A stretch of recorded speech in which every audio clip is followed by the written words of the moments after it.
Hey, what's up, guys? Welcome back. Jim, I'm not late. It is 8 o'clock, unless my clock is off. Anyway, today we're talking about finish sanding. Thank you all for coming. I posted this video earlier, like way earlier than the last one in terms of lead time for live. So hopefully that makes it easier for people to get to this one. And we're doing it a couple hours later. I don't know if that makes it easier or harder for people, but I heard some couldn't stay up or couldn't get up in time for the last one because of overseas and everything. So here we are. Hopefully this one's easier.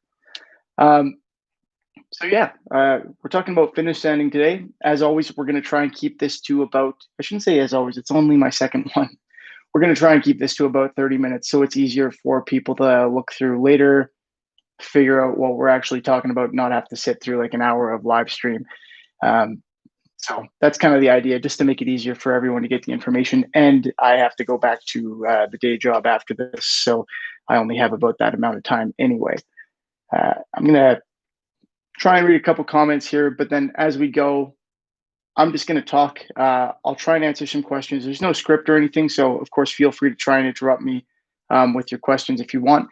I won't necessarily be able to see them. We have that super chat thing if you want to bring something to my attention that's important, but I'll do my best to try and keep up with at least a little bit of that. I'm pointing over there because that's where they are on my screen.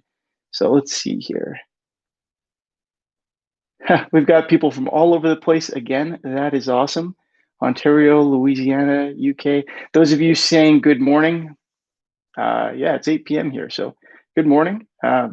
Hopefully you're feeling as well rested as I am. Yep, all over the place. San Diego, Florida. We have snow here now. So does Wisconsin, apparently. Sorry to hear that, Jim. Hopefully San Diego and Florida do not. All right, so I think this is going to be my third time repeating myself, but we are talking finish sanding today, and we're going to kind of go through the various steps, if you will, in the process. Or process, however you guys want to say that, down in America or the UK. We're going to talk about the different steps. So we'll start with raw wood and we'll kind of work our way through. And then we'll talk about a couple different options for sanding. So to begin with, raw wood. I realize that's not finish sanding in some people's books, but it's an important step. And most of what we do on this channel is wood finishing. So as you all know, it's an important part of the process. If your wood looks like crap before you start putting finish on it, it's probably not going to look too good afterward. Now, there are a couple different situations where you have to sand wood before finish. Some are for stain, of course, and others are for sealer or primer or something along those lines. And there are a lot of people who preach 220 and nothing finer than that before stain. And a lot of stains will actually say that on them, don't sand finer than 220. So I hate to disagree with all of them, but I do disagree with all of them. I have never encountered a dye, a stain, oil, anything really like that that won't soak into something that's sanded to 400 grit.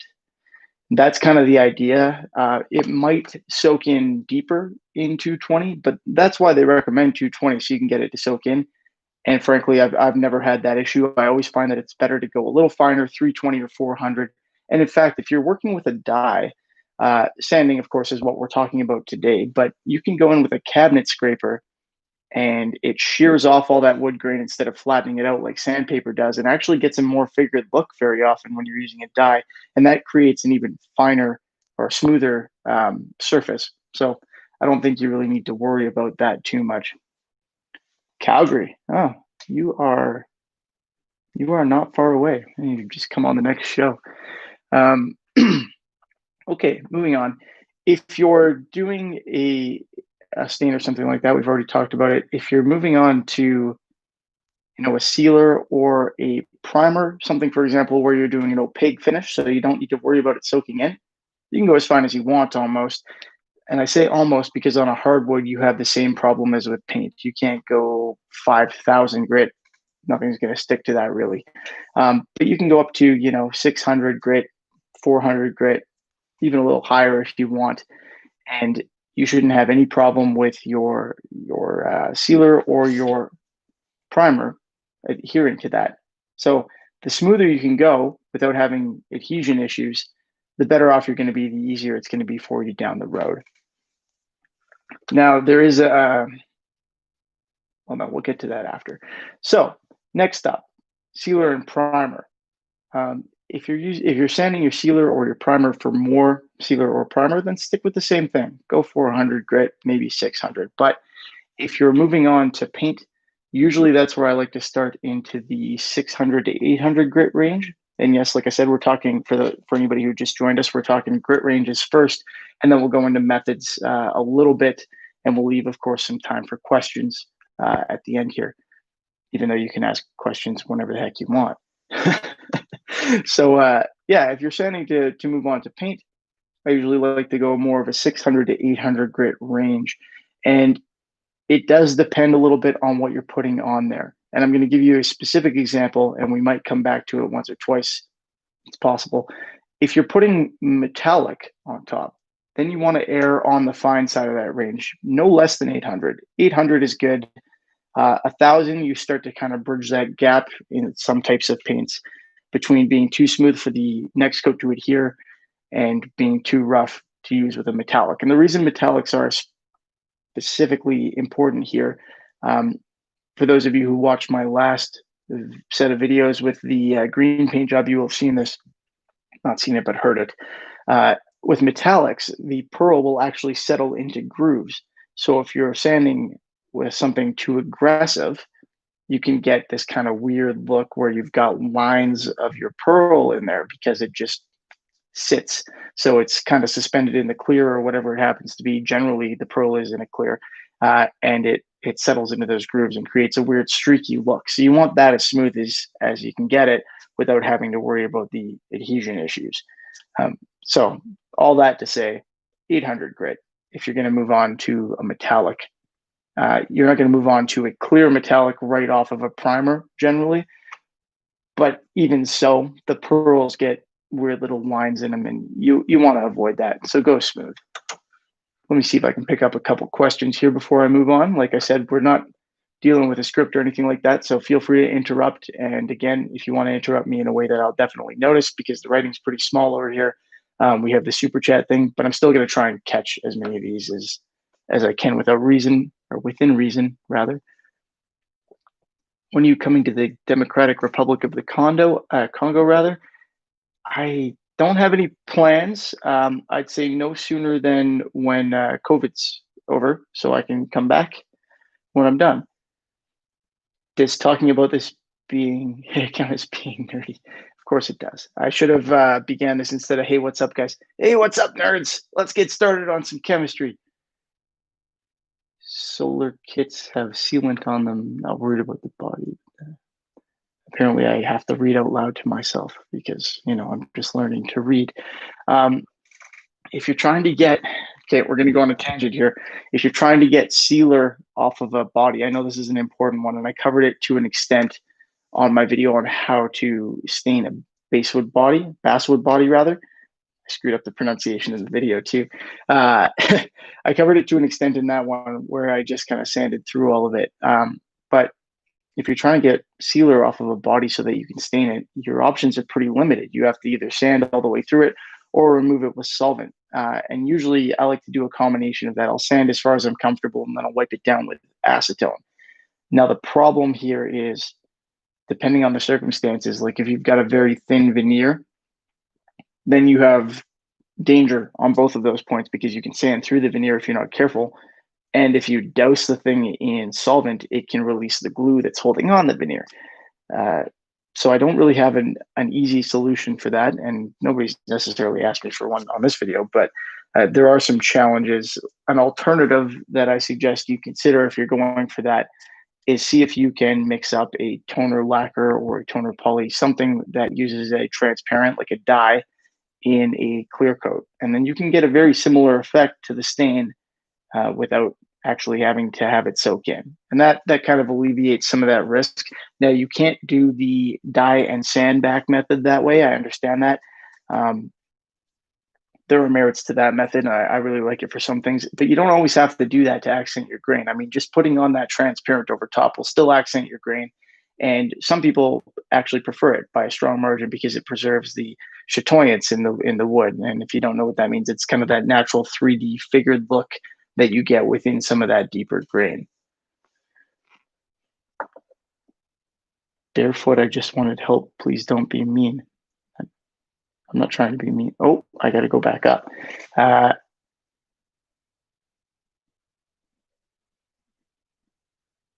you spilt paint on your leg and rubbed your leg. Okay, well, use. I shouldn't know how to deal with that, but I do. Try not to use solvents when you're cleaning off your hands or your legs, guys. If you spill paint on them, what you want to do is use kind of like a orange, the Gojo stuff, or cherry bomb if you have that there. It's made by Zepp. The point being, an abrasive soap almost feels like an exfoliant. My hands have never felt softer than after I use that stuff. But what it's going to do is it's going to rub off the paint and possibly the top layer of your skin, which is still better than having lacquer thinner soak into your skin. I've heard stories about people going blind from that. I'm not sure I believe them. And nor are we going to talk about the other things that my parents told me would make me blind when I was younger. Let's move on. All right. Where were we? Okay, we talked about sanding primer or sealer before moving on to a paint. And so I guess one thing that I'll address just quickly is sanding paint before moving on to more paint. So intercoat sanding, pretty much the same deal. I like to use 600 grit in most cases if I'm sanding between coats. So if I've got a couple coats and then I've had to let it dry for a while, and then I'm either changing to a new color, doing a multicolor paint job that involves taping, so I have to add something else, or doing a multi-layer system, usually 600. The exception again being like in my recent video when I had a green base. It's mojito green, by the way, for anyone who's asking. And I'm putting, the gold metallic over it or any clear metallic. Then I want to sand finer. I want to use like 800 grit, so I don't end up with those lines that we talked about earlier in the video. Finally, if you want to move on to your clear coat, which I know you all do, there are circumstances, of course, in which you can just move straight to it. If you're doing it quick enough to get a coat of clear on there right after your paint, for example, or if you're using lacquer, you don't need to sand. But when you do need to sand, and that's what we're talking about in this video, I usually do 800 grit before a clear coat. Couple reasons for that, but mostly it's about striking that balance again between creating the proper adhesion and creating scratches that the clear coat's not necessarily going to fill in. So if you're scratching it up with 120 grit, then you're going to end up with a scratch finish even after the clear. If you're scuffing with 5,000 grit, the clear is not going to stick. So that's the balance that you're trying to strike. I landed on 800 grit mostly because I spent some time painting at a body shop briefly, and that's what they all used, and it worked great. And it's worked well for me ever since. I think most clear coats, at least the polys, for example, will fill 600 grit scratches, so you probably don't have to worry. And I have used up to 1,000. One time I sanded to 2,000, didn't go so well for me. So 800, that's where we've landed. We'll do a couple more questions here, and then we'll move a little bit on to sanding methods and types. Sanding types, is that the word I'm looking for? Different kinds of paper and stuff. Let's see. Maple cap, and I want stain to show through. Show the grain. Grain filling. Completely different issue. If you want your grain to come through your dye, of course you want your grain to come through your dye, but if you've got a very porous wood, like for example, a spalted maple, which I don't recommend dyeing, but anyway, or a figured maple, like a quilted, what I like to do is dye and then just seal it with extra coats, or use a transparent grain filler. There are a couple of them out there. The one that I generally use is the one from Crystalac. So that's my typical method. But if I'm doing something like an ash or an oak and I want to have that effect, then I don't quite go that range, especially if I'm looking, obviously, if you're talking grain filler, you want a smooth finish. So for that, what I use is a tinted grain filler. So I'll go in and use, a grain filler that I've tinted black with some dye or with some acrylic or something like that, depending on the type of grain filler. Do my fill work, sand that back so it's all smooth, and then I'll dye over top. The only caveat there is when you do your grain filling, you want that to be tinted generally the darker color. If you're trying to do a reverse effect, it's not going to work that well. Unfortunately, the grain filler generally doesn't absorb dye that well. So you just need to be careful about it. There are a couple different ways to do it. There's a great video on YouTube, it's not mine, about getting cool finishes with ash. And I think the guy does mostly cabinet doors, but if you're looking to accent green, check that video out. It's awesome. He seals it and then he uses gel stain and stuff. Yeah, I want to do it to a guitar one of these days. I just haven't.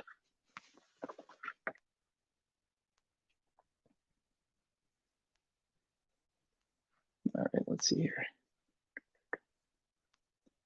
If I use nitro clear coat over nitro sanding sealer, wouldn't they chemically fuse up anyway? Yes.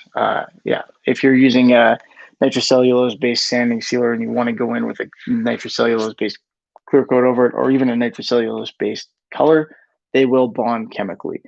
So really the only real need or reason for sanding there is to just smooth it out.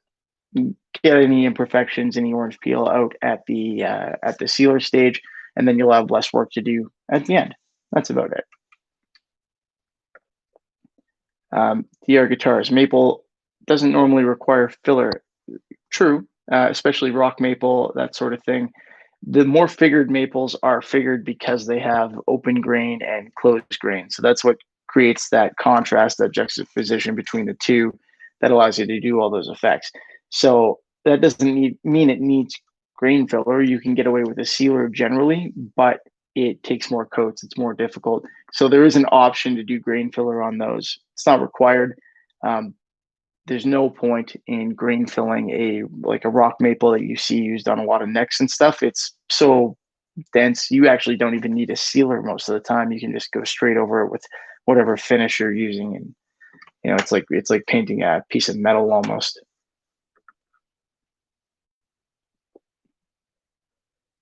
Is it okay to wet sand to finish on the guitar? Oh, that is a topic for another video. But briefly, it can be. In terms of wet sanding, and I've done a video about this once before, wet sanding does make things a little easier in most circumstances. There are a lot of nice new sandpapers out there, expensive ones, mind you, where the technology is good enough that they really don't jam up. So you don't have to worry so much about that. There's not as much reason to wet sand. The risk for wet sanding is that it can cause swelling in the wood, which can cause your paint to crack, or it can get under the paint. It can cause blushing, that sort of thing. And that depends on the type of paint you're using. So, for example, a polyurethane, like an automotive polyurethane finish, much less susceptible to that. People wet sand cars all the time. They're metal, they don't have that expansion issue or potential issue, but people do wet sand that kind of stuff, and it doesn't create an issue. Lacquer, on the other hand, can have a myriad problems from wet sanding. So you need to be very careful if you're doing that. Use less water, use some wax to seal off the wood to the extent that you can. I get a lot of questions, more than I'd like to, about, people asking me how to fix cracks in their finish because they've wet sanded, and after they wet sand, their lacquer is cracked. And, for example, around tuning peg holes and stuff like that, it's common because that water will get in there, it'll seep into the wood, and it'll create a problem. And lacquer is fragile and shrinks, and any number of things can come from that. But generally speaking, it's cracked finishes. What's the best clear coat for an ash body? What's your favorite clear coat? You can use any number of clear coats on pretty much any type of wood as long as you prep it properly. Anything from shellac, oil, varnish, polyurethane, lacquer, acrylic, water-based poly, even enamel. Take your pick. None of those are necessarily better than others for wood. Some of them are more typical, and they have different effects, different hues, different application methods. But yeah, there isn't a best one. It just depends on what you want.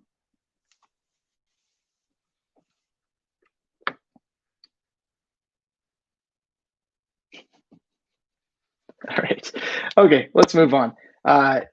let's talk about types of sandpaper briefly, because there are a couple different ones, and I had a question or two about this recently.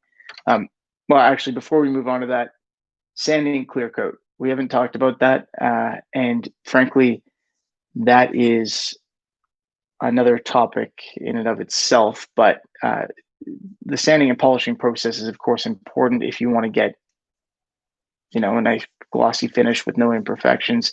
Some people can spray a beautiful glossy finish without having to worry about taking that step, but most of them are professionals, have paint booths to make sure they don't have any dust. They're using expensive guns, et cetera, et cetera. Uh, I have a number of videos about this, and there are a number of videos related to automotive finishing about it, et cetera. There's lots of information out there. Two different kind of schools of thought, if you will, and I can't tell you which one's better. You'll just have to kind of choose for yourself, possibly experiment a little bit. A lot of people do say what you want to do is start nice and high if you can, depending on how smooth your finish is, usually around 1,000 grit, and work your way up as smooth as you can possibly go. And then you polish. And the smoother you go, the easier it is to polish. So you sand flat, work your way from 1,000 grit to like 5,000 grit, for example. That's what the 3M system usually does, or 12,000 grit if you're using micro mesh, and then you polish.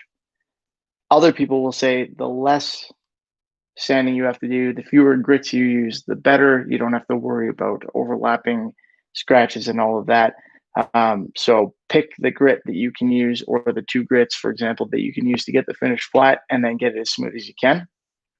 And then use a polishing system that takes out those scratches. So you want to hit a balance between make it flat and be able to polish the scratches. I think, I'm trying to think of an example here. I think Chris from Highline Guitars probably uses 1200 grit to flatten his piece.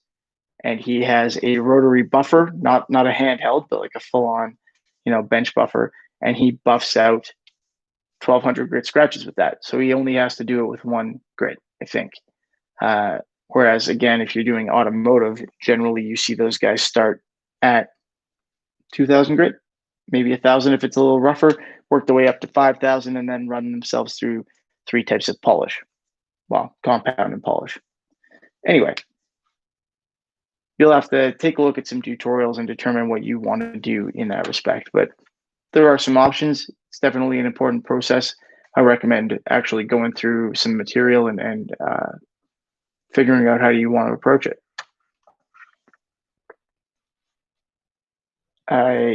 Sorry, Mario, I don't speak that language. I speak a very, very minimal amount of Spanish, aka I can order a beer from you, and that's about it.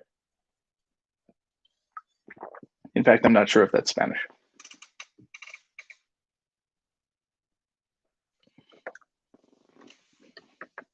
Thanks, guys. Anyway, moving on. Sandpaper types. The two main ones that you're going to want to consider are just your standard paper and foam back paper. Now, this is in the realm of no load sandpapers. You don't want to use wood sandpaper on a finish, of course. If you do, it's just going to jam up immediately. And as soon as it gets that little pilling in it, it's going to scratch your paint. Don't be doing that. Then you're going to, don't tell me sandpaper is supposed to scratch paint. You know what I mean, and I know you do. Use no load paper. Usually wet dry paper is good, even if you don't use it wet, but the higher quality papers won't load up as quickly. Companies like Norton and 3M have foam back paper. And yes, you can use that even for level sanding. In fact, I love this stuff.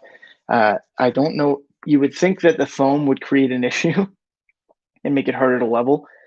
I haven't really found that to be the case. It's just nice. It protects the finish from, sharp edges or any problems that may be caused by your sanding block if that's what you're using. So you certainly don't need foam back paper. I'm not necessarily advocating for it above anything else, but it's a good option and one to consider. Keep that in mind. You do want to use a high quality paper. As usual, we've got a balance here to achieve between a good paper and a ridiculously expensive paper, because some of them are, well, kind of crazy. You can get away with a cheaper one if you're wet sanding, but I wouldn't be wet sanding between different coats. That's really for the end of the finishing process. You don't want to leave residue and stuff like that. Do that at the end when you're sanding your clear coat and you want to polish. There's really not all that much sanding that needs to happen before that anyway. Just a few gentle scuffs to allow the next coats to go on. Let's see here. There's also, a variety of stuff that you can use as sanding tools. Sanding blocks, for example. DuraBlock makes long sanding beams and stuff, sanding blocks that you use for automotive work, and they can do gentle curves. And I mean gentle, I'm not talking about a carved top guitar necessarily, and flat. Those types of things are great. Hand sanding, I won't say you can't go wrong, but as long as you're willing to put in the work, it generally works. Make sure you have a block for the flat areas, though. If you're trying to sand with your fingers, you're going to leave grooves. Trying to sand with your palm generally doesn't work all that well. You can use pretty much whatever you want for the block. Just make sure it doesn't have any sharp edges that can dig in or create gouges in your finish. And make sure they don't stick out past the sandpaper, because that increases the risk of that. But I mean, sanding blocks are not expensive generally, unless you're using like a whole DuraBlock system. The other alternative, of course, is a sander. There are a number of different options out there. I've done a specific video on what types of sanders are best for finishes, for paint. Don't be using a belt sander, let me put it that way. Some sanders are just designed to rip off material real quick. What you generally see people use, and what I recommend you use if you're looking for a sander, is a dual action orbital sander. There are some great finish sanders out there. I use a Dynabrade. Got a bunch of them in that Amazon link that I keep in the description of my videos if you're interested. Keep in mind, if you pick one up through there, it helps me out. But that's what I like to use, and I've found that I can get a pretty flat finish using that. And that's generally what you see a lot of automotive finishers use too. Now, some of them still block everything out by hand, and if you're doing a show car finish, fair enough. That's probably what you're going to see. But those sanders do a great job, and I really like to use mine. I use the 3M Trizact paper on it if I'm doing a polish job, usually, unless I'm demonstrating stuff for you, or the Mirka Abralon. I think that's most of what I wanted to cover here. We are closing in on the end of our time. Again, I keep these to 30 minutes so people can search them after. So let me see if I can get through a couple of questions here, and then we'll do another one of these soon. I got a bunch of topics. Let me know, not right now, but after this video is posted, come back, because these comments disappear. I found this out last time, but come back and let me know if you have topic ideas for live videos. We can have these discussions. We can do Q&As, and a lot of them I'll have less yapping to do. I know that's hard to believe with me, and we'll have more time for questions. So let's continue. Let's do this. Hosco diamond paper. I assume Hosco diamond paper is probably good. One, because it sounds good, but two, because I've never actually used something from Hosco that I didn't think was well made. So I've never tried it, but I'm guessing if it's a Hosco product and it's at least made for this, it's probably going to do a good job. Can I do this?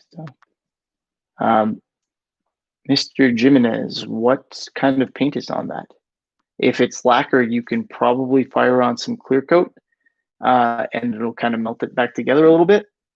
Aside from that, I mean, again, you can clear coat over something to keep paint from chipping and peeling, but if it's already chipping and peeling, I don't know. I don't know if that's what you want to do, or if you want to try and restore it. There's not much you can do to get paint that isn't adhering properly to start adhering properly, except in the case of, for example, a lacquer, where you could actually spray lacquer thinner on it and it will kind of melt back in a little bit, but it's a risky move, right? So I don't know whether to actually recommend that or not. Not if you don't know what you're doing. I test it out on something else for sure. So again, scroll up, please. Karl, I don't actually think I can scroll up here. I'm not sure. So if you can get to your question in the next minute or so, I'll try and answer it. I don't know if somebody asked this question, but DR Guitars appears to be trying to answer one. Yes, Stumex sells buffers that attach to your drill.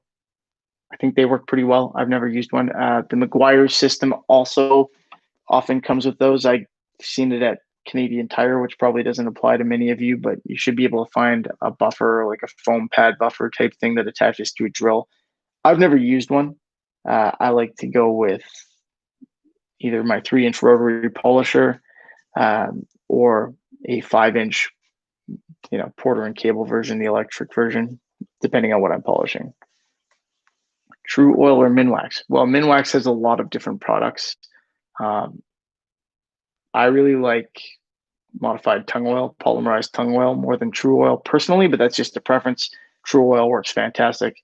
Minwax has some great products too. So, for example, their wipe on poly, very easy to use. You can buy a brush on poly and thin it down or brush it on. There are tons of options. It just depends on what you're looking for. 220 or there's Karl's question.